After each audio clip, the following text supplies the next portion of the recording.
There comes a moment in every man's life when the world finally stops speaking, and for the first time, he hears the quiet breath of his own existence.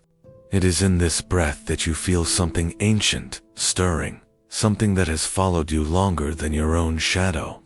Silence becomes a mirror, and you begin to see yourself without the excuses, without the noise, without the armor you've worn for so long. It is the first dojo you step into, not built of wood or stone, but shaped by the vastness inside your chest. Most men never enter it willingly. They cling to noise the way a frightened child clings to a blanket, desperate for anything that keeps them from turning inward. Noise becomes a shield music, conversations, screens, endless chatter. They hold it close because truth whispers only when the world holds its breath. And truth is something many men have not been trained to face. When you sit in silence long enough, you start to notice the tremors in your own mind. You feel the tension beneath your thoughts, the restless shifting of old fears waking from their sleep. Ancient warriors understood this unease. They sat for hours beneath trees, beside rivers, on cold stones, embracing a stillness that carved them into something unbreakable. They knew that the loudest battles are fought without sound, but you live in an age where stillness is treated as a threat. When the world quiets down, your mind turns against you. It shows you the parts of yourself you have hidden behind productivity, conversation, distraction. Silence reveals the wounds you've ignored. It exposes the choices you've avoided. It strips you of illusions and leaves you face to face with the man you truly are. And this soundless mirrors why so many fear silence. Because in silence, nothing protects you from yourself. When silence settles around you, it does not arrive empty-handed. It brings with it the echoes of every battle you have left unfinished, the arguments you never resolved, the promises you abandoned, the versions of yourself you betrayed. In the quiet, these echoes rise like ghosts, whispering the stories you tried to bury beneath the noise of daily life. Old wounds do not speak softly. When the world goes quiet, they roar. They demand your attention with a force that feels almost physical, as if the body remembers the pain long after the mind has tried to forget. Musashi understood this better than most. He knew that a warrior who refuses to face his past carries it into every future battle. He wrote that true training begins only when you stop running from what haunts you. Noise is the escape route, the screen you scroll, the food you consume, the conversations you use to fill the emptiness. For a moment, the world outside becomes louder than the world inside, and you convince yourself that this is relief. But noise is merely a bandage over a wound that continues to bleed underneath. Silence tears off that bandage. It forces you to face the injury. It turns the quiet into a battlefield where your mind shows you every war you never finished fighting. You see the version of yourself you abandoned when life became overwhelming. You hear the regret you've suppressed. You feel the weight of decisions you made out of fear rather than strength. There is a reason your chest tightens when everything goes quiet. There is a reason your breath becomes shallow. Silence is not passive, it is a summons. It calls you back to the places where you broke, demanding that you acknowledge what still hurts. Weak minds run, strong minds listen, because in the stillness, you do not find peace. Not yet. You find truth. And truth is the battlefield every man must walk if he ever hopes to become whole. Again, there is a certain heaviness that fills the air when silence enters the room. A man without inner structure feels it immediately. His thoughts scatter. His identity loosens. He searches for something, anything that can anchor him. This is the quiet collapse of an uncentered mind, and it reveals itself the moment noise fades. Weak men drown themselves in stimulation because silence exposes their lack of direction. They hide behind constant motion, mistaking activity for purpose. The world rewards disillusion, busy calendars, endless conversations, perpetual consumption. It all creates the appearance of a life that is full, even when the inner world is empty. Ancient warriors lived differently. They sought isolation because isolation sharpened intention. When everything external falls away, you are left with only your purpose, and if you don't have one, you feel the void instantly. This void is what modern men fear, not the silence itself, but the revelation of emptiness within it. Without silence, a man cannot hear his own calling. Purpose does not shout. It does not compete with the noise you surround yourself with. It waits, buried beneath layers of distraction, until the day you are willing to sit still long enough to notice it. Noise gives you the illusion of movement. You scroll, you talk, you plan, you daydream, but none of it brings you closer to becoming who you are meant to be. Silence demands real direction. It demands clarity. It demands that you choose a path instead of avoiding one. The truth is heavy. Most people don't fear silence. They fear what silence reveals about them. A weak mind trembles when the world grows quiet. A weak mind panics when there is nowhere left to hide. But a centered mind, a warrior's mind, meets silence like an old companion, because he knows that in the quiet, he finds the compass that guides him forward. Before every battle, Musashi would sit in complete stillness. No movement, no breath wasted, no energy leaking outward. He sat the way mountains sit, calm, unmoved, ancient. This stillness was not weakness. It was preparation. It was the sharpening of spirit before steel ever touched his hand. In stillness, he calmed the storm inside. He waited until his thoughts stopped thrashing and his mind settled into a state where clarity became inevitable. Most men will never understand this kind of internal quiet because they have never tasted it. Their minds are frantic, even in rest, always reaching for something to escape themselves.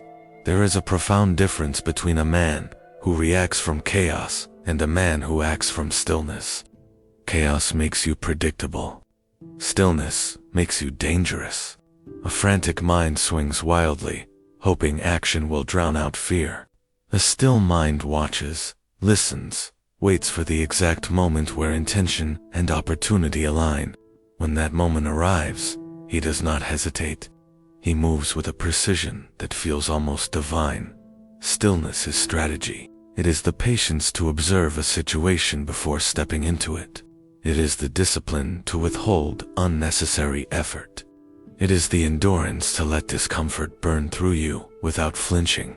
In silence, you learn that discomfort is not the enemy, weakness is. Modern men have forgotten this. They believe speed is strength. They believe reaction is power. They believe noise is clarity. But a warrior knows better. He knows that the man who can sit motionless in the storm is the man who will outlast it. Silence forges patience. Stillness sharpens discipline. A quiet mind becomes a fortress no chaos can breach. When you learn to stop running from silence, you stop running from yourself. If you want strength that cannot be taken from you, return to the ancient path. Sit, be still, listen, let silence carve you into something worthy of the battles ahead.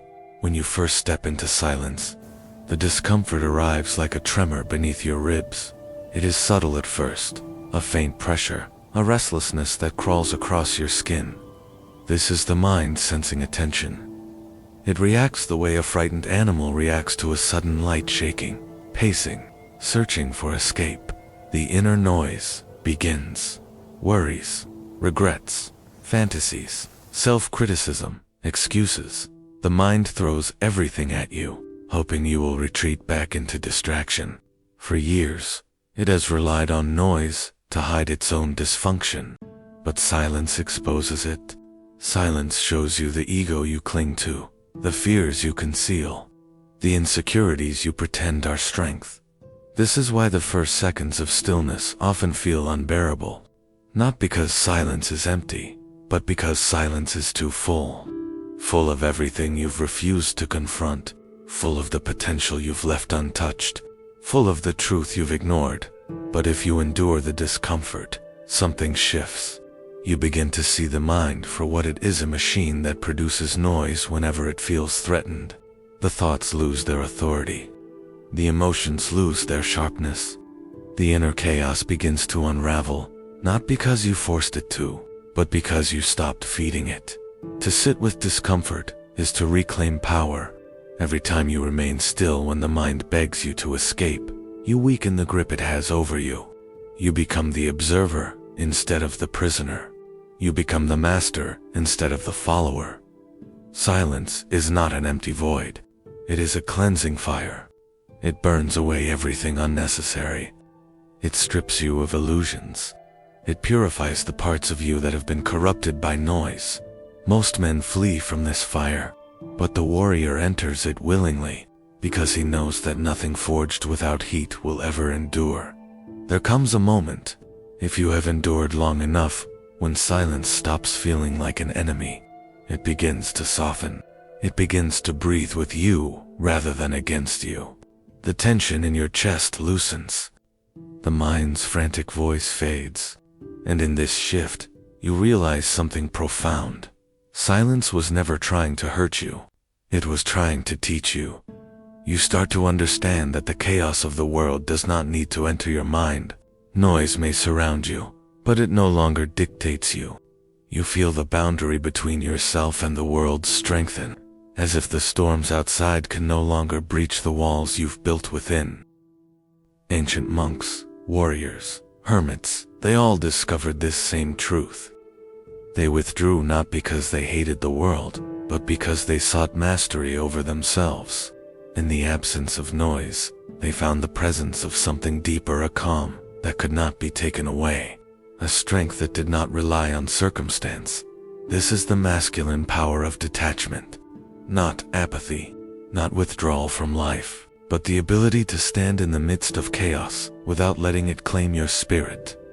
Silence reveals a still point inside you, a center that does not move regardless of what the world demands.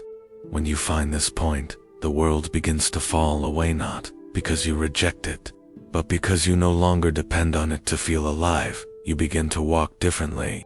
You speak differently. You choose differently. Noise loses its seduction. Distraction loses its grip. Chaos loses its power, because now you carry the quiet within you, and nothing external can disturb.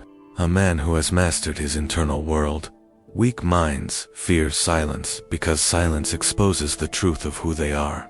It shows them the fractures in their identity, the wounds they ignore, the direction they lack. So they cling to noise the way a drowning man clings to anything that floats. But this clinging becomes its own form of drowning. A strong mind walks willingly into silence. He does not flinch at his own thoughts. He does not tremble when confronted with his fears. He enters the quiet as a warrior steps on to sacred ground, aware, steady, ready. When you learn to sit alone without distraction, you become a man who fears nothing within himself. And a man who fears nothing within himself cannot be shaken by anything outside himself. Silence becomes the forge that tempers your spirit. It sharpens your focus. It strengthens your discipline. It builds a foundation beneath your feet that chaos cannot break. Modern life thrives on noise. It teaches you to depend on stimulation for meaning, to chase constant movement for identity, to use distraction as a substitute for purpose. But once you master silence, the world's chaos can no longer claim you. You do not need noise to feel alive. You do not need attention to feel valued. You do not need movement to feel progress. You become like the warriors of old, anchored, deliberate, unmovable. The storms that shake other men become nothing more than passing winds to you. Their chaos cannot reach the quiet place you have built within your chest. A quiet mind is not empty. A quiet mind is aligned. A quiet mind is lethal in its clarity. And this is the final truth Musashi understood. Noise can excite a man, but only silence can transform him. When you choose to face silence instead of fleeing it, you step onto a path that most will never walk. You begin the journey toward becoming the kind of man who moves through the world, untouched by its madness. You walk through noise untouched because you learn to master the quiet first. And in mastering the quiet, you become unshakable.